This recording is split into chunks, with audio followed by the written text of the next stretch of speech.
हरे कृष्णा। राधे राधे आप सभी को। आज मैं आपको भोलेनाथ के प्रदोष व्रत का कथा सुनाऊंगी, जिसमें हम भोलेनाथ को प्रसन्न कर सकते हैं, क्योंकि जो प्रदोष काल का व्रत होता है, जो प्रदोष व्रत होता है, वो भोलेनाथ को बहुत पसंद होता है और भोलेनाथ को समर्पित होता है। इसलिए भोले बाबा को प्रसन्न करने के लिए, महादेव को प्रसन्न करने के लिए हर किसी को ये व्रत अवश्य ही करना चाहिए। जैसा कि आप जानते हैं कि प्रदोष का अर्थ क्या होता है। प्रदोष का अर्थ होता है रात्रि का शुभारंभ, जहाँ से दिन की समाप्ति हो रही होती है और रात्रि का आरंभ हो रहा होता है, वही प्रदोष काल कहा जाता है। इस व्रत के पूजन का विधान इसी समय होता है, इसलिए इसे प्रदोष व्रत कहते हैं।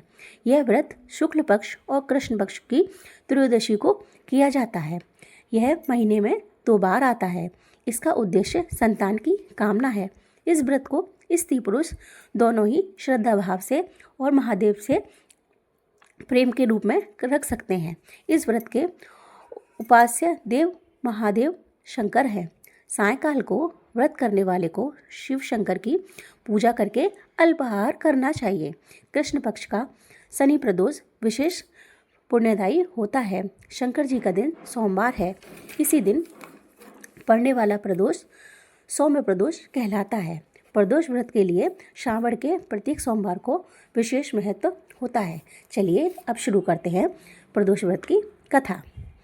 प्राचीन काल में एक ब्राह्मणी विधवा हो गई थी। वह भिक्षा मांगकर अपना तथा अपने पुत्र का जीवन निर्वाह करती थी। वह अपने पुत्र को लेकर सुबह निकलती और रात को घर लौटती थी।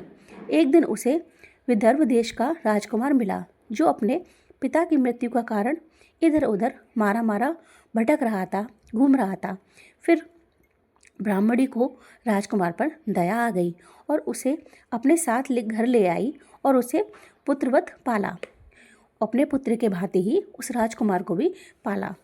एक दिन वह दोनों बालकों को लेकर ऋषि के आश्रम में गई।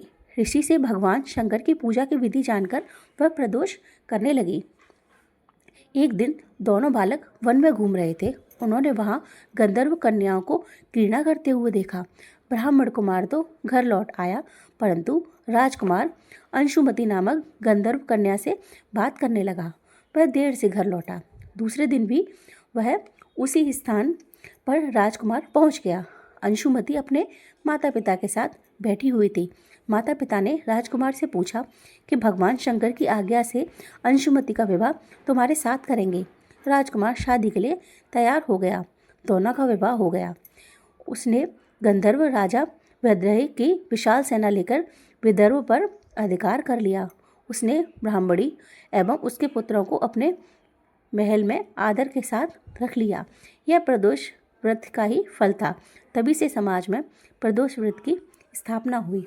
जो भी व्यक्ति श्रद्धा भाव से और पूरे निष्ठा के साथ प्रदोष व्रत करता है, भोलेनाथ उसकी सारी मनोकामनाएं अवश्य पूरी करते हैं तथा वह अपने भक्त को कभी भी निराश नहीं करते, क्योंकि वो तो भोले हैं और भोले भंडारी तो सबकी मनोकामना पूरी करते हैं।